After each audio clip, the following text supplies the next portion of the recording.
सर्वांना हरिओम. आज आपण मनाच्या श्लोकातील 162व्या श्लोकाचा अभ्यास करणार आहोत. हा 162वा श्लोक असा आहे. अहंता गुणे नीती सांडी विवेकी, अनीती बळे श्लाघ्यता सर्वलोकी, परी अंतरी सर्व ही साक्ष येते, प्रमाणांतरे बुद्धी सांडूनी जाते. आपण श्लोक पुन्हा ऐकूया. अहंता गुणे नीती सांडी विवेकी, अनीती बळे श्लाघ्यता सर्वलोकी, परी अंतरी सर्व ही साक्ष येते, प्रमाणांतरे बुद्धी सांडूनी जाते. पहिल्या चरणात शब्द आहे अहंता गुणे. अहंता गुणेचा अर्थ आहे अहंकारामुळे. अहंकारामुळे सांडी. सांडीचा अर्थ आहे सोडून. सांडी म्हणजे सोडून. दुसऱ्या चरणात शब्द आहे श्लाघ्यता. श्लाघ्यता म्हणजे मान्यता. दुसरा अर्थ आहे प्रतिष्ठा. श्लाघ्यताचे दोन अर्थ आहेत, मान्यता आणि प्रतिष्ठा. तिसऱ्या चरणात शब्द आलेला आहे परी. परी म्हणजे परंतु. परीचा अर्थ आहे परंतु. अंतरी म्हणजे अंतरंगात, अंतःकरणात. अंतरी म्हणजे अंतरंगात, अंतःकरणात. स्वामीजी सांगतात, अहंकारामुळे विवेकी माणसे सुद्धा नीती सोडून अनीतीने वागू लागतात आणि त्या बळावर समाजामध्ये पुढे येतात. तेव्हा लोक त्यांची प्रशंसाही करू लागतात, पण आतून त्यांचे मन त्यांना खात असते. त्यांची बुद्धी शास्त्रांची प्रमाणे शास्त्रांचा विचार सोडून अनीतीच्याच मार्गाने जाऊ लागते. आपण पुन्हा एकदा श्लोकाला अर्थ पाहूया. स्वामीजी सांगतात, अहंकारामुळे विवेकी माणसे सुद्धा नीती सोडून अनीतीने वागू लागतात आणि त्या बळावर समाजामध्ये पुढे येतात. तेव्हा लोक त्यांची प्रशंसाही करू लागतात, पण आतून त्यांचे मन त्यांना खात असते. त्यांची बुद्धी शास्त्रांची प्रमाणे शास्त्रांचा विचार सोडून अनीतीच्याच मार्गाने जाऊ लागते. असा या श्लोकाचा थोडक्यात सोपा अर्थ आपल्याला सांगता येईल. जगामध्ये अक्षरशः अनंत प्राणी आहेत. प्राणीपणाच्या दृष्टीने विचार केला तर माणसासकट सगळे प्राणी एकाच भूमिकेवर जगतात. माणसासकट सर्व प्राणी एकाच भूमिकेवर जगतात. परंतु अध्यात्माच्या दृष्टीने विचार करता माणूस आणि माणसेतर प्राणी म्हणजे माणूस सोडून इतर प्राणी असे दोन वर्ग करावे लागतात. अध्यात्माच्या दृष्टीने माणूस आणि माणसेतर प्राणी असे दोन वर्ग करावे लागतात. या सर्व प्राण्यांमध्ये मनुष्य प्राणी हाच एकमेव आत्मज्ञानाचा अधिकारी आहे. पण त्या अधिकाराच्या दृष्टीने विचार केला तर माणसांमध्ये आणखीन दोन वर्ग पडतात. एक ज्ञानी सद्गुणी माणसांचा आणि दुसरा अज्ञानी थोडक्यात दुर्गुणी माणसांचं. आत्मज्ञान होण्यासाठी नित्यानित्य विवेक, आत्मज्ञान होण्यासाठी नित्यानित्य विवेक म्हणजे शाश्वत अशाश्वत काय आहे याचा विचार, आणि सारासार विवेक म्हणजे योग्य अयोग्य काय आहे याचा विचार मनुष्याने कसा करावा हे संत संगतीत राहिल्यानंतर माणसाला कळते. कारण संत संगती केली तरच आपल्याला आत्मज्ञान होणार हे निश्चित. पण त्या अगोदर आपल्याला संत शिकवतात नित्यानित्य विवेक करायला, सारासार विवेकाने वागायला आपल्याला संत महात्मे शिकवत असतात. त्यांचा अनुग्रह झाल्यानंतर त्यांच्या कृपाशीर्वादाने मनुष्याला नित्यानित्य विवेक कळतो. पण बऱ्याच वेळेला असे दिसून येते की ज्याला नित्यानित्य विचार कळला आहे, ज्याला नित्यानित्य विचार कळला आहे असा विवेकी पुरुषसुद्धा अहंकाराच्या भोवऱ्यात सापडला की तो आत्मज्ञानाला वंचित होतो. विवेकी असतो, सारासार विवेक असतो त्याच्याकडे, नित्यानित्य विवेक पण असतो, पण जर तो अहंकाराच्या भोवऱ्यात सापडला तर तो आत्मज्ञानाला वंचित होतो आणि अज्ञानी माणसाप्रमाणे वागायला लागतो. मोठमोठे विवेकी, शब्दज्ञानी, पंडित, विद्वान माणसेसुद्धा अहंकारामुळे नीतीला सोडून म्हणजे वेदशास्त्राची मर्यादा उल्लंघून वागताना आपल्याला दिसतात. मोठमोठे विवेकी असतात, शब्दज्ञानी पंडित असतात, विद्वान असतात, पण ते देखील अहंकाराला बळी गेल्या कारणाने नीतीला सोडून म्हणजे वेदाची शास्त्राची मर्यादा उल्लंघून वागताना दिसतात. बरं, याचे कारण त्यांना कळत नाही किंवा शास्त्राप्रमाणे माहीत नाही असेही नाही, त्यांना माहीत असतं. मग ते असे का वागतात? विवेकी माणसं नीतीला सोडून अनितीने का वागतात याचे एकच उत्तर आहे, आणि ते म्हणजे अशी माणसे अहंकाराला वश झालेली असतात. अहंतेच्या पापिणीने त्यांना पछाडलेले असते. जरी ते विवेकी असतील, मोठे पंडित असतील, शब्दज्ञानी विद्वान असतील, पण जर अहंतेच्या पापिणीने पछाडलं की मग त्यांचा विवेक त्या ठिकाणी उपयोगाला येत नाही. आत्मज्ञानाला ते वंचित होतात. माझ्या बुद्धीला जे योग्य वाटते तेच मी करणार. मी मुक्त असल्यामुळे सामान्य जनांची बंधने मला नाहीत. मी सर्व काही करून अकर्ता आहे हे शास्त्राने जरी सांगितलेले असले तरी अशी माणसे म्हणतात, शास्त्रे कोणी निर्माण केली? आमच्यासारख्यांनीच ना, आणि म्हणून ती फिरवण्याचा अधिकार आम्हाला आहे, म्हणून ती फिरवण्याचा अधिकार आम्हाला आहे इत्यादी प्रकारे अहंकार त्यांच्या बुद्धीला घेरत असतो, घेरलेले असते.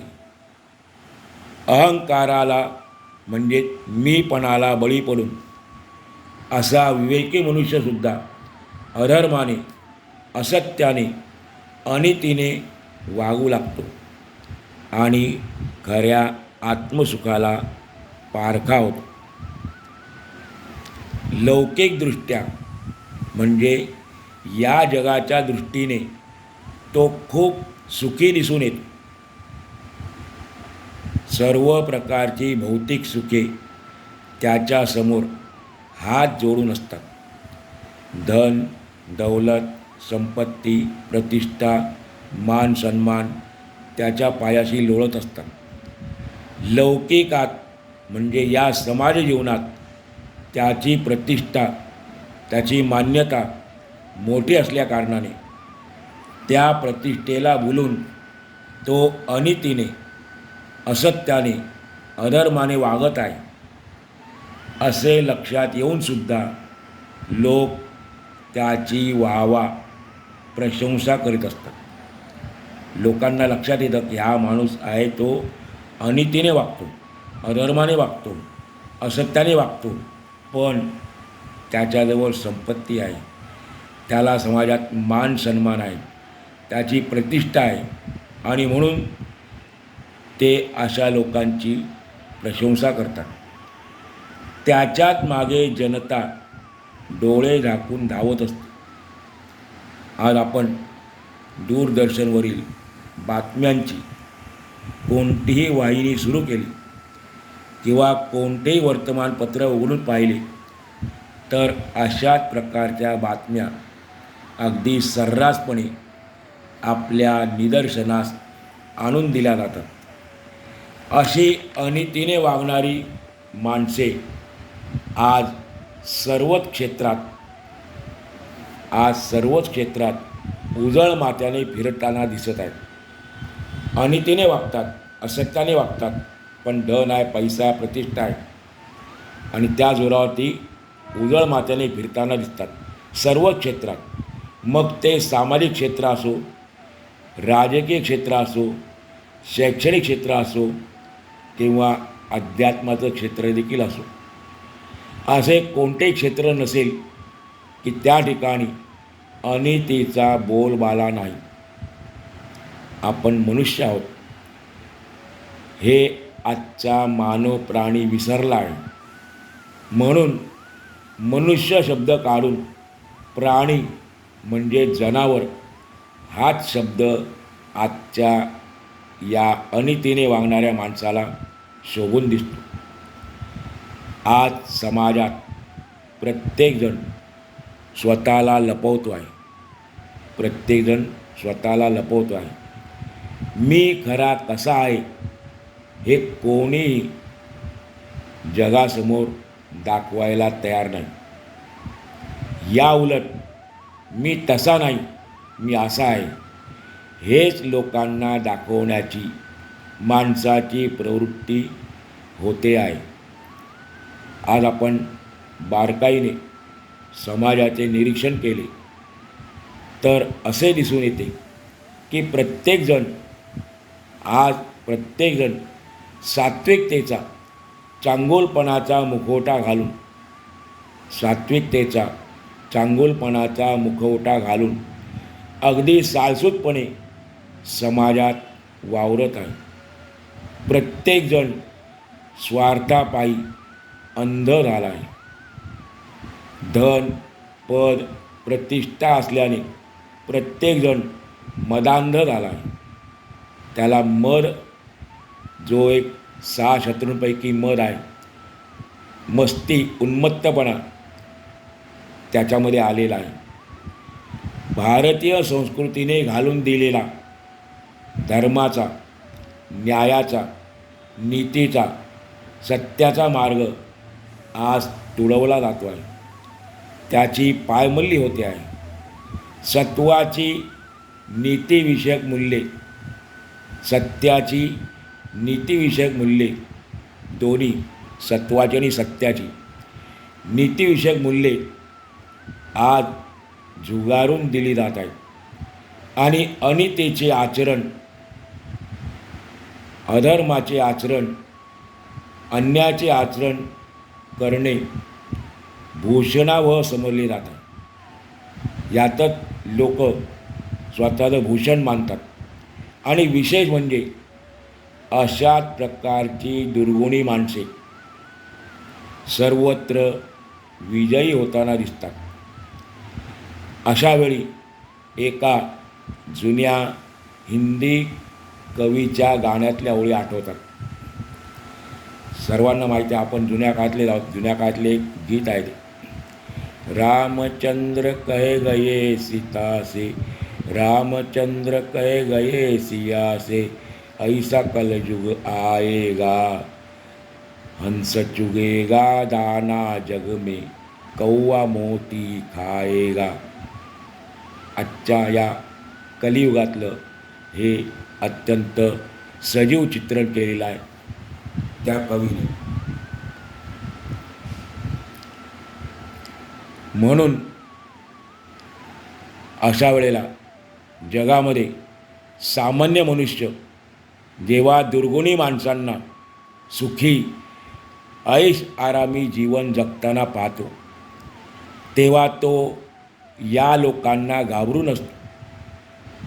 अशी जी माणसं आहेत, आपण आत्ता वर्णन ऐकलं, अशा लोकांना तो घाबरून असतो. आढ्यतेखोर आपल्या धुंदीत असणारी माणसे सुखात लोळत असलेली पाहिली की सामान्य माणसाच्या बुद्धीत चलबिचल होते. यात काहीच नवल नाही आणि शंकाही नाही की अशा माणसांचं जीवन पाहिलं तर आपल्या जीवनात आणि त्यांच्या जीवनामध्ये लौकिकदृष्ट्या जमीन आसमानचं अंतर दिसतं आणि म्हणून चांगल्या माणसाच्या मनामध्ये शंका निर्माण होते. काही चांगल्या बुद्धीची सात्विक माणसेसुद्धा हताश होऊन विचार करू लागतात की दुर्गुणी दुर्जन माणसांची भरभराट होताना आपल्याला उघडपणे दिसत आहे. तर मग आपणच चांगले वागण्याचा हट्ट का धरायचा? जी सात्विक माणसं आहेत, चांगल्या बुद्धीची माणसं आहेत, त्यांची बुद्धी पण फिरायला लागते. मग ते असा विचार करतात की आपणच चांगले वागण्याचा हट्ट का धरायचा? आपणच चांगले वागण्याचा ठेका घेतला आहे काय? आणि चांगले वागण्याचा उपयोग तरी काय आहे? याचे उत्तर सोपे आहे. दुर्गुणांमुळे ताबडतोब सुखाचे फळ मिळते, पण विवेकी माणसाला, विचारी माणसाला त्याचे अंतःकरण, विचारी माणसाला त्याचे अंतःकरण साक्ष देत असते. त्याचे मन त्याला खात असते, टोचत असते, पण त्याला सत्यतेच सांगत असते. कारण या जगामध्ये आरसा आणि आपले स्वतःचे मन हेच आपल्याला सत्य काय आहे ते दाखवू शकतात. असे म्हटले आहे की माणूस जगाला फसवू शकतो, माणूस जगाला फसवू शकतो, पण मनाला म्हणजे स्वतःला तो कधीच फसवू शकत नाही. आणि त्यामुळे अशा अहंकारापायी अनितीने वागणारी माणसे वरून कितीही सुखी, समाधानी, आनंदी आहोत अशी बतावणी करताना दिसत असली तरी आतून मात्र ती पोखरलेलीच असतात. अशी माणसं आतून पोखरलेली असतात. म्हणून समर्थ सांगतात की अशी अहंकारी माणसे नीतीला सोडून अनितीने वागतात. त्यांना त्यावेळी तात्कालिक आणि तात्पुरती मान्यता, मान सन्मान, प्रतिष्ठा प्राप्त होते. तात्पुरती असते, तात्कालिक असते, पण अशा रीतीने वागणाऱ्या प्रत्येकाला मनातल्या मनात आपले पाप माहीत असते. आपण जी दुष्कृत्य करतो आहोत हे त्यांना प्रत्येकाला मनातून जाणवत असते, किंबहुना ते टोचत असते. आणि हीच गोष्ट या श्लोकाच्या 3ऱ्या चरणातून स्वामीजींनी सांगितली आहे. परी अंतरी सर्व ही साक्ष येते. म्हणून अनितीने, अधर्माने, असत्याने, खोटेपणाने मोठेपणा मिळवण्यापेक्षा आपण मोठेपणा मिळाला नाही तरी चालेल, पण सत्याने वागले पाहिजे. आणि त्यासाठी सर्वप्रथम अहंकाराचा त्याग केला पाहिजे. कारण जीवनामध्ये जे जे अनर्थ होताना आपल्याला दिसतात, जे जे संकट येतात, दुःख येतात, ते सर्व अहंकारापायी होतात. म्हणून अहंकाराचा, मोठेपणाचा त्याग करून लहानपणा घेण्यातच माझी माझी म्हणजे भगवंताची प्राप्ती आहे, असे स्वतः भगवान श्रीकृष्ण अर्जुनाला सांगतात. याबाबत माऊलींनी ज्ञानेश्वरीमध्ये एक ओवी लिहिली आहे. 9व्या अध्यायामध्ये ती ओवी आलेली आहे. म्हणून थोरपण परा सांडिजे, व्युत्पत्ती आगवी विसरिजे, जै जगा होय धाकुटे, तै जवळीक माझी. भगवान सांगतात, हे अर्जुना, म्हणून आपल्या ठिकाणचा मोठेपणा दूर टाकून, आपल्या ठिकाणचा मोठेपणा दूर टाकून द्यावा. शास्त्राचे अध्ययन केल्याचा पुंज, जर आपल्याला शास्त्राचे अध्ययन केल्याचा, अभ्यास केल्याचा पुंज म्हणजे गर्व असेल तर तोही टाकून द्यावा. जसे काही आपण शास्त्राचे अध्ययन केलेच नाही अशी वृत्ती कायम ठेवावी.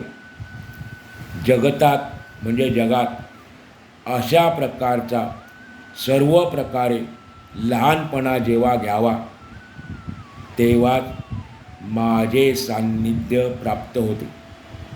भगवान सांगतात, लहानपणा ज्यावेळेला आपण घेऊ त्यावेळेला तुम्हाला माझे सान्निध्य प्राप्त होईल, मुक्ती प्राप्त होईल. भगवंताचे सान्निध्य प्राप्त व्हायचं म्हणजे काय, भगवंताची प्राप्ती म्हणजे काय, आपण शिकलो बऱ्याच वेळेला. मोक्ष, मुक्ती ज्याला म्हणतात त्याचं नाव भगवंताची प्राप्ती आहे. अशा रीतीने आपण मागच्या काही श्लोकातून असे शिकलो की माणसाच्या दुःखाला, विनाशाला किंबहुना आत्मनाशाला कारण किंवा मूळ काय असेल तर अहंकारच आहे. आणि या अहंकाराचा वारासुद्धा लागू नये म्हणून भगवंताचे लाडके भक्त संत शिरोमणी श्री नामदेव महाराज त्यांच्या पसायदानाच्या अभंगातून भगवंताची प्रार्थना करतात. माऊलींप्रमाणे संत नामदेव महाराजांनी देखील भगवंताकडे हा जो अभंग आहे त्यातून पसायदान मागितलेला आहे. आणि त्या अभंगातली तिसरी ओळ, तिसरं चरण हे आपण आता ऐकणार आहेत. तिथे म्हणतात नामदेव महाराज, अहंकाराचा वारा न लागो राजसा, माझिया विष्णुदासा भाविकासी. अहंकाराचा वारा सुद्धा लागू नये. पुढे त्यांची विश्वप्रार्थना आहे, वैश्विक प्रार्थना आहे. म्हणून पुढे म्हणतात, कोणाला लागू नये, माझिया विष्णुदासा भाविकासी. जे माझे विष्णुदास आहेत, जे भाविक आहेत, त्यांना अहंकाराचा वारासुद्धा लागू नये. पूर्ण अभंग कदाचित माहीत असेल. अकल्प आयुष्य व्हावे तया कोळा, माझिया सकळा हरीचा दासा. कल्पनेची बाधा न हो कोणे काळी, ही संत मंडळी सुखी असो. अहंकाराचा वारा न लागो राजसा, माझिया विष्णुदासा भाविकासी. शेवटी म्हणतात, नामा म्हणे तया असावे कल्याण, ज्या मुखी निधान पांडुरंग. अतिशय सुंदर अशी मागणी आहे, प्रार्थना आहे. पुढे आपल्याला कधी विषय निघाला तर आपण या अभंगावर विस्तृत चर्चा करू. संत नामदेवांची प्रार्थना आपण आत्ता पाहिलं, वैश्विक आहे. परंतु आपण एवढे मोठे नाही, संत नामदेवाडे आपण मोठे नाही. म्हणून आपण स्वतःसाठी भगवंताकडे मागणी मागूया. काय मागणी मागायची? त्यांच्या शब्दात आपण मागणी मागूया स्वतः आधी की हे दयाघना अहंकाराचा वारा न लागो माझिया मना, अहंकाराचा वारा न लागो माझिया मना, एवढीच आपल्या चरणी विनम्र प्रार्थना, एवढीच आपल्या चरणी विनम्र प्रार्थना. आज आपण या ठिकाणी आजचा पूर्ण करू.